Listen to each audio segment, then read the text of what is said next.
Assalamualaikum warahmatullahi wabarakatuh. Perkenalkan, nama saya Jody Susino. Di sini saya ingin praktikum PJ IPT tentang heritabilitas, korelasi genetik, dan juga repeatabilitas. Data yang saya gunakan di sini adalah data kelahiran dan sapih pada sapi peranakan ongol. Heritabilitas merupakan perhitungan keragaman fenotip yang berguna untuk mengetahui calon anak yang ingin dimiliki peternak. Selanjutnya, korelasi genetik. Korelasi genetik adalah hubungan antara kelahiran dan juga bobot sapi. Selanjutnya adalah repeatabilitas. Repeatabilitas digunakan untuk mengetahui apakah indukan dapat melahirkan bobot yang sama dengan anak yang lain yang telah dilahirkan. Sekarang tujuan dari praktikum ini dilaksanakan adalah agar kita dapat mengetahui dan kita dapat menghitung bagaimana korelasi genetik, repeatabilitas, dan juga heritabilitas. Manfaat dari kita praktikum kali ini adalah kita dapat mengetahui bahwa sapi yang telah kita anakkan atau sapi yang telah kita breeding itu apakah mempunyai heritabilitas yang baik, apakah memiliki repeatabilitas yang baik, dan juga apakah memiliki korelasi genetik yang baik. Lanjut, sekarang adalah perhitungan. Ini adalah hasil dan pembahasan. Ini yang kita gunakan adalah pejantan menggunakan 4, betina menggunakan 20. Di sini kita ambil bobot lahir 1, bobot lahir 2, bobot lahir 3, dan juga bobot sapi 1, bobot sapi 2, dan bobot sapi 3.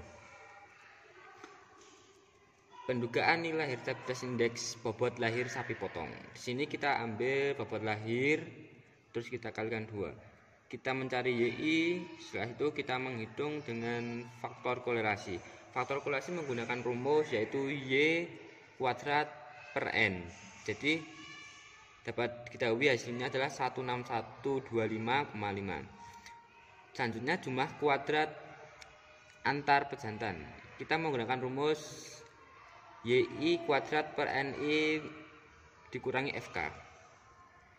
Diperoleh nilai 93,41. Lanjut, kita menggunakan rumus jumlah kuadrat antar anak dalam pejantan JKW. Menggunakan rumus XI SK Y kuadrat IK dimming SI YI kuadrat per NI. Jadi dapat diketahui dengan hasil 25,8. Selanjutnya kita menghitung derajat bebas antar pejantan atau DBS dengan rumus S-1. Hasilnya adalah 3. Selanjutnya derajat bebas antar anak pejantan DBW dengan rumus N-1 dapat dihasilkan adalah 16. Selanjutnya adalah kuadrat tengah pejantan KTS adalah JKS per DBS. Diketahui hasilnya adalah 31,3. Kuadrat tengah antara anak dan pejantan KTW adalah rumusnya WJK per DBW. Dapat diperoleh hasil adalah 1,6. Kuadrat tengah harapan antara anak dalam pejantan KTHW sama dengan 2 per W sama dengan KTW sama dengan 1,6. Selanjutnya adalah menghitung kuadrat tengah harapan antar pejantan. Dapat diketahui sama dengan KTS min KTW per K. Dapat diperoleh hasil 5,94. Heritabilitas indeks bentuk telur H2 sama dengan 4 B2S per B2S plus BW. Dapat diketahui hasil 3,1. Daftar sidik ragam bobot lahir sapi potong yaitu adalah derajat bebasnya adalah faktor korelasi antar pejantan antar dalam pejantan dapat dilihat 1, 3, 6, jumlah kuadrat 16, 25,5, 93,41, dan 25,8. Antar pejantan untuk kuadrat tengah adalah 31,3. Untuk antar anak dalam pejantan adalah 1,6. Kuadrat tengah harapan KTH adalah 5,19 dan 1,6. Nilai yang kita peroleh di sini adalah 3,1. Hal nilai yang kita peroleh melebihi dari 0 sampai 1. Hal ini disebabkan karena data yang kita ambil adalah terlalu kecil, datanya kecil tapi kita keragamannya terlalu banyak. Sehingga kita tidak bisa istilahnya melebihi A-nya itu abnormal, karena rentan untuk heritabilitas itu adalah 0 sampai dengan 1. Itu yang baik. Selanjutnya adalah pendugaan nilai heritabilitas bobot sapi. Ini data kita ambil dari pejantan 1, pejantan 2, pejantan 3, dan pejantan 4. Faktor kolerasi. Faktor kolerasi kita menggunakan rumus sama, yaitu Y kuadrat per NI dengan hasil 26995,8. Jumlah kuadrat antara pejantan JKS adalah dengan rumus XI YI kuadrat min NI dikurangi FK. Dapat diperoleh adalah hasil 828,3. Jumlah kuadrat antar dalam pejantan JKW adalah SI SKY kuadrat IK min XI YI kuadrat per NI dengan hasil 309,6. Derajat bebas antar pejantan DBS adalah S-1. Dapat diketahui hasilnya adalah 3. Derajat bebas antar anak dalam pejantan DBW adalah dengan rumus N-S. Peroleh hasilnya adalah 16. Kuadrat tengah antar anak dalam pejantan KTW adalah JKW per DBW sama dengan 4,9. Kuadrat tengah harapan antara anak dalam pejantan sama dengan KTHW sama dengan B sama dengan KTW, maka hasilnya adalah 4,9. Kuadrat tengah harapan antar pejantan yaitu dengan rumus KTS per KTS min KTW per K dengan nilai 56,2. Heritabilitas indeks bentuk telur dengan rumus ini hasilnya adalah 3,6. Daftar sidik ragam bobot sapi-sapi adalah untuk data bebas 1316, jumlah kuadrat yaitu 269,58, kuadrat tengah yaitu 276,1, 4,9, kuadrat KTW itu 5,2, 4,9. Untuk pembahasannya, nilai yang kita peroleh itu 3,67 heritabilitas. Ini namanya abnormal karena melebihi 1. Karena untuk nilai rentan bentuk heritabilitas yang terbaik adalah 0 sampai 1. Hal ini disebabkan karena data yang kita ambil sedikit tapi mempunyai keragaman yang terlalu banyak. Lanjut, pendugaan nilai korelasi genetik indeks bobot lahir sapi dan bobot sapi. Ini data kita lahir pejantan 1, pejantan 2, pejantan 3. YI, XI, dan W. Dengan rumus yang pertama mintanya adalah faktor korelasi. Faktor korelasi di sini adalah X dikali Y. X dalam kurung, Y dalam kurung per NI. Kita peroleh hasilnya adalah 65978,6. Untuk jumlah hasil kali antar pejantan JHKS adalah XI dikali YI per NI dikurangi FK dengan hasil 277,7. Lanjut, jumlah hasil kali antar anak dalam pejantan JHKW yaitu XI dikali YI per NI dengan hasil 61,69. Derajat bebas antar pejantan DBS sama dengan S-1 sama dengan 3. Derajat bebas antar anak dalam pejantan DBW adalah N min S, maka diperoleh hasil 92,56. Hasil kali rata-rata antara anak dalam pejantan HKRW sama dengan rumusnya adalah JHKW per DBW, maka dapat diketahui jumlahnya 3,85.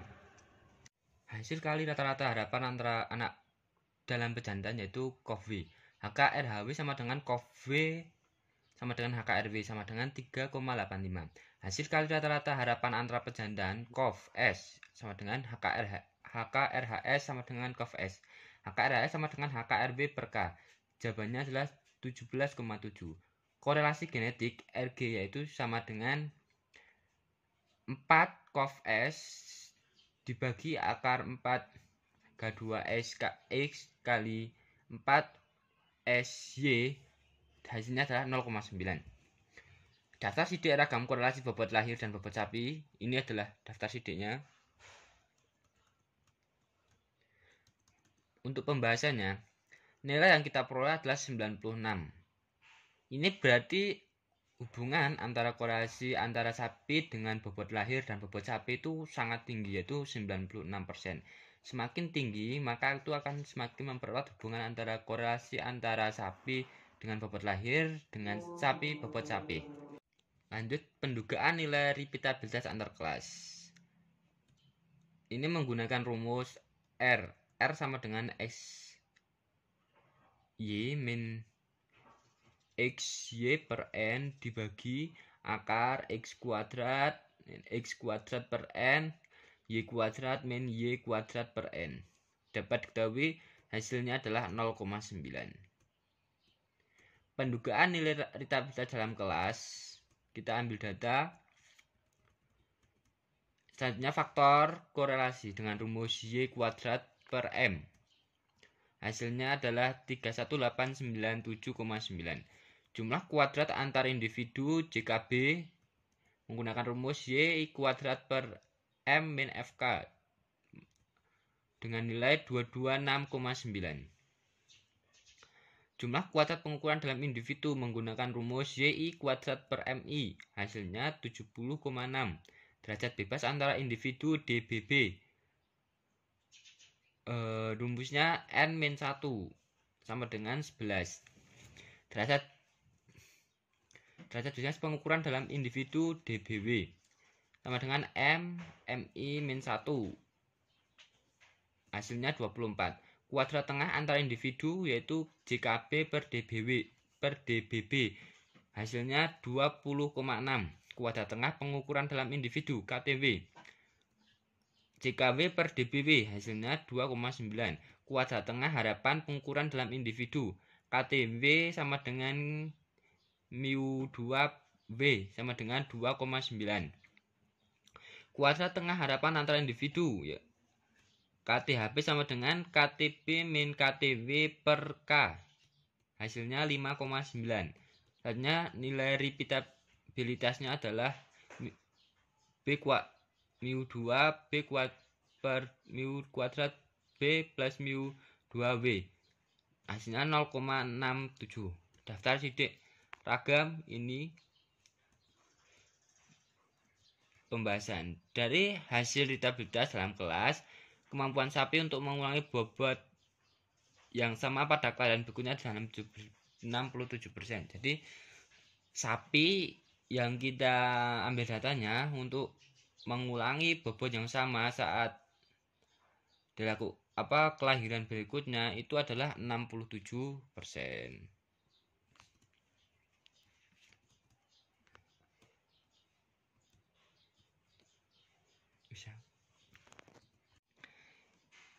Kesimpulan yang diperoleh dari praktikum yang sudah dilakukan itu, hereditas bobot lahir dan sapi potong adalah 3,1 dan 3,67%.